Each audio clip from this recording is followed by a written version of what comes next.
You will hear a telephone conversation between the organizer of a park run and a woman who wishes to take part in the run.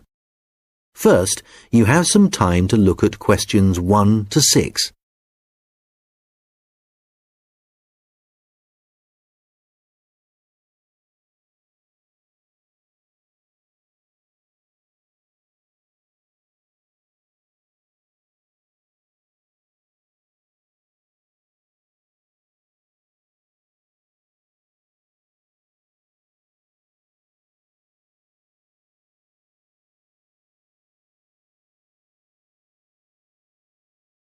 Good morning, Dave Smith speaking.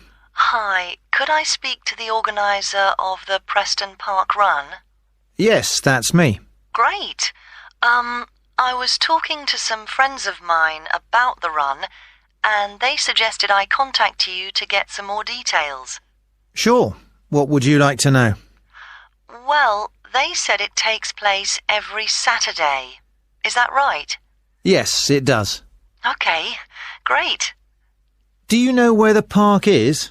Oh, yes, I've been there before, but it's quite big and I'm not sure where to go. Well, there's a circular track that goes right around the park. The run starts at the cafe, goes past the tennis courts, then twice around the lake and finishes back where it started. Okay, and what time is the run? Well, the actual run begins at 9 a.m, but the runners start arriving at about 8:45. Okay, so I need to get up early Saturday morning then. And how long is the run? Well, it used to be 3 kilometres, but most people wanted to do a bit more than that, so we lengthened it to 5 kilometres. We now go round the lake twice, and that adds an extra 2 kilometres. Right.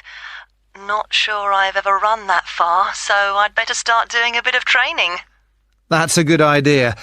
But it's not a race, it's really just for fun. And the best thing would be to take it easy the first few times you do it, and then see if you can gradually improve your time. Is the run timed then? How do I know how well I've done? When you cross the finish line, you'll be given a barcode, and you take this to one of the run volunteers who will scan it. Then you can get your time online when you go home. Oh, I see. You collect all the results. Exactly. I see. That's great. So, how do I register? Well, there are several ways. I could take your details over the phone, but it's much easier if you do it using the website. Okay, good. I think that's probably all I need to know for now. Oh yes, does it cost anything to register, or do you collect money each week? Well, it doesn't cost anything to register, but we do charge for the run. In fact, we have just increased the charge to £1.50. It used to be £1, but because we were making a bit of a loss, we have had to increase it by 50p. Okay, thanks. I think I have enough information on taking part in the run. Before you hear the rest of the conversation, you will have some time to look at the questions 7 to 10.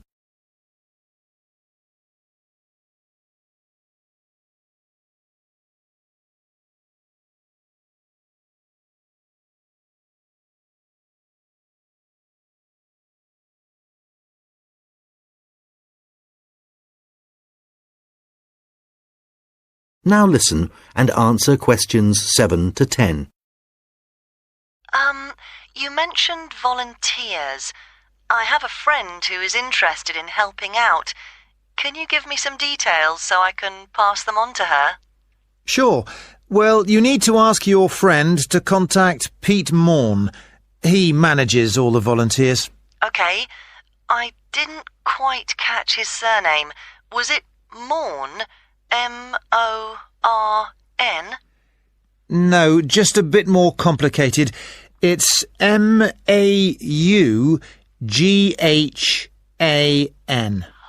Right, thanks.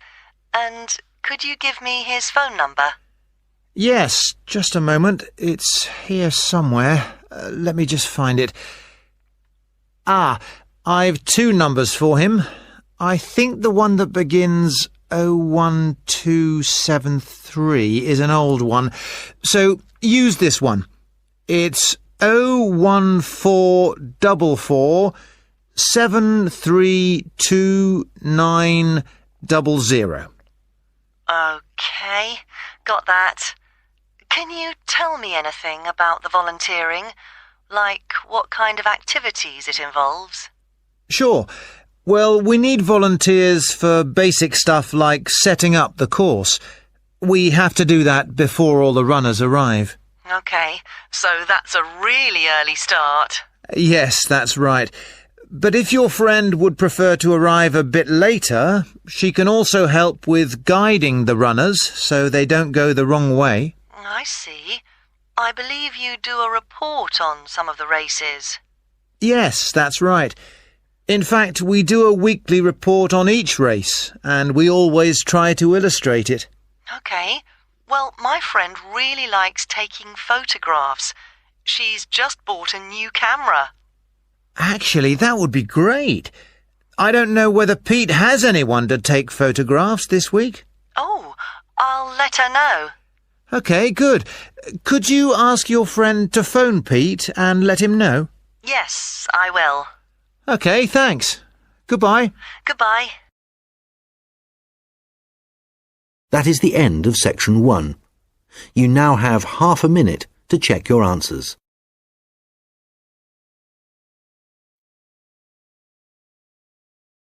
Section 2. In this section, you'll hear an introduction about canoeing. Now you have half a minute to read questions 11 to 20.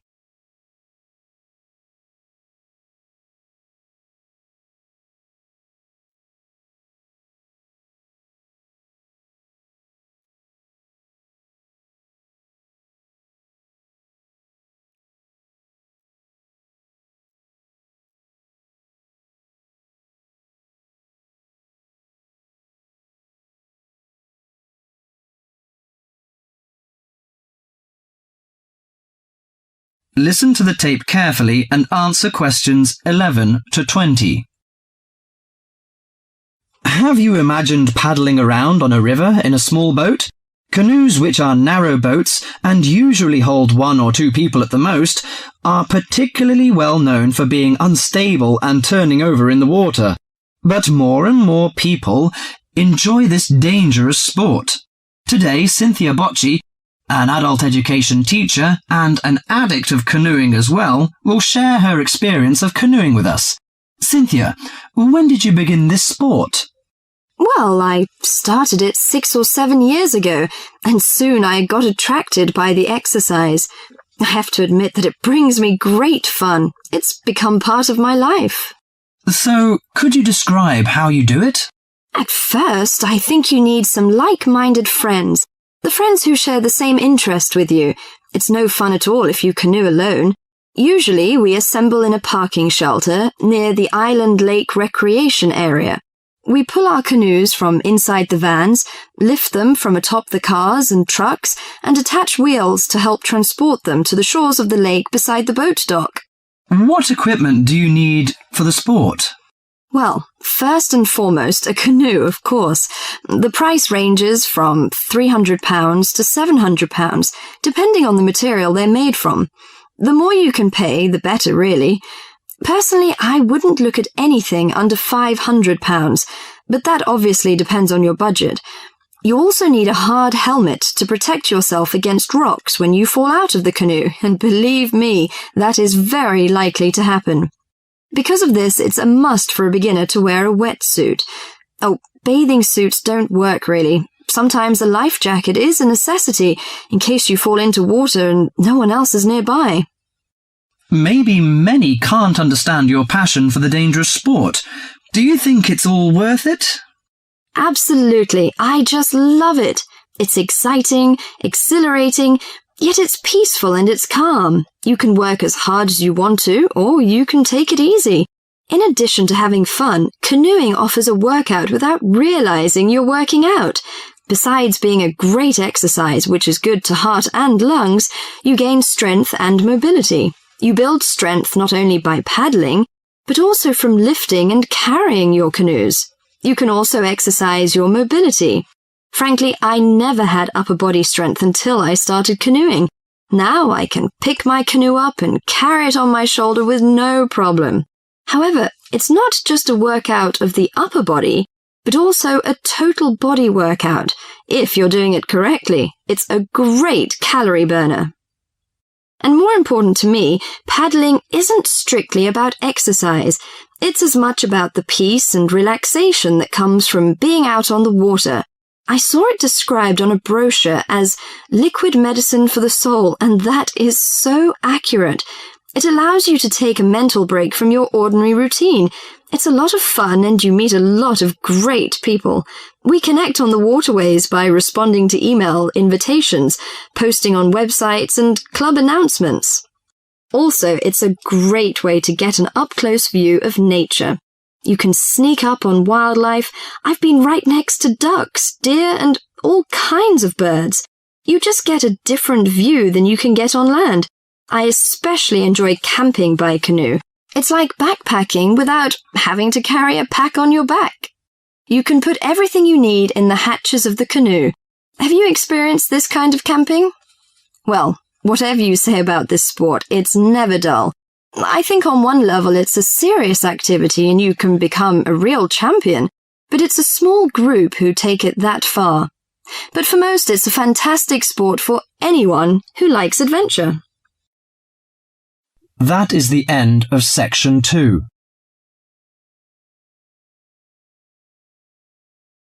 You now have half a minute to check your answers.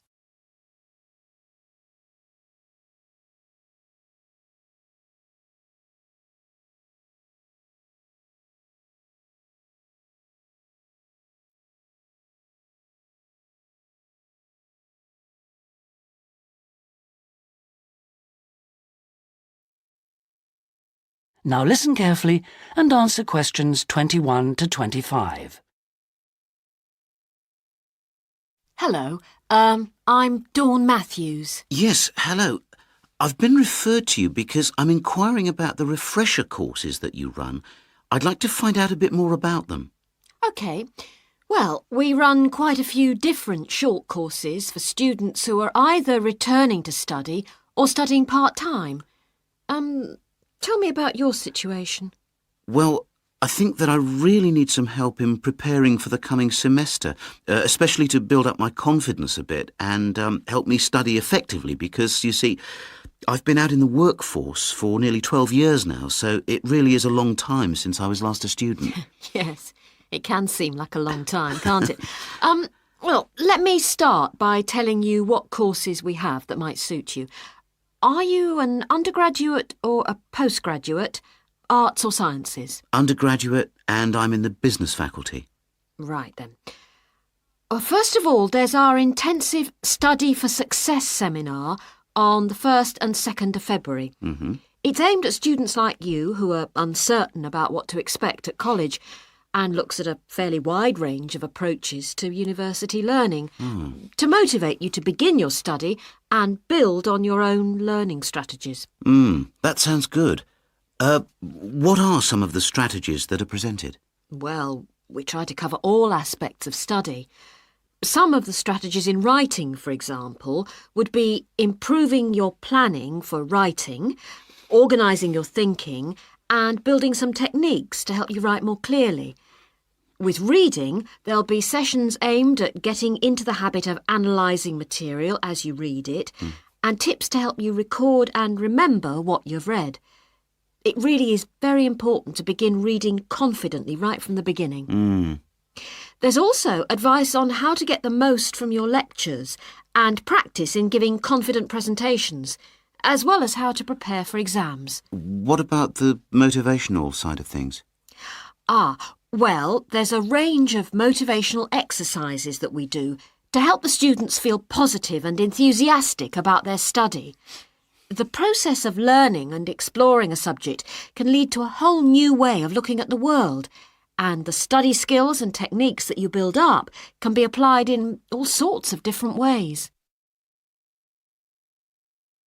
Before you hear the rest of the conversation, you have some time to look at questions 26 to 30.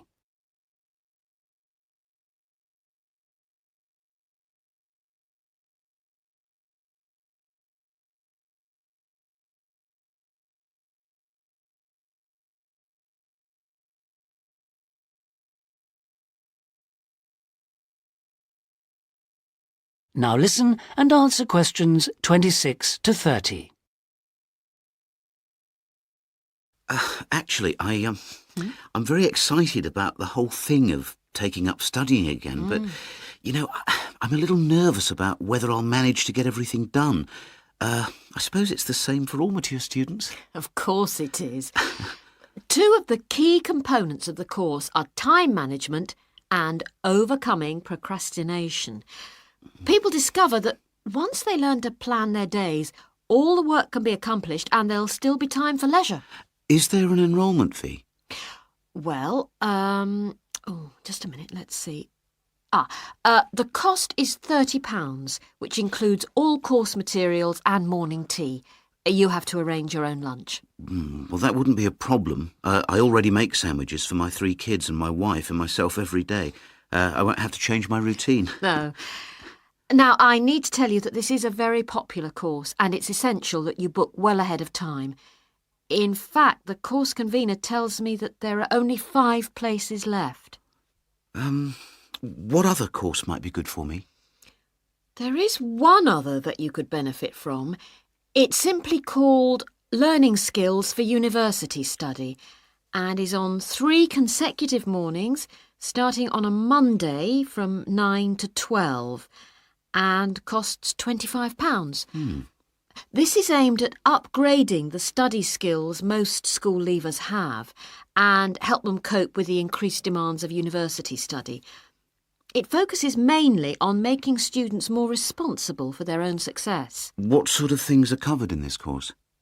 Well, basically, it's more advanced thinking, note-taking, reading and writing strategies, but also some input about stress management. I think I'd be better off starting from the basics and looking at all the strategies, don't you? Yes, from what you've told me, I think that's more in line with your situation. All right then. Can I book a place on the Study for Success seminar course now? Yes. Let me just get out a registration form and take down your details. That is the end of section 3. You now have half a minute to check your answers.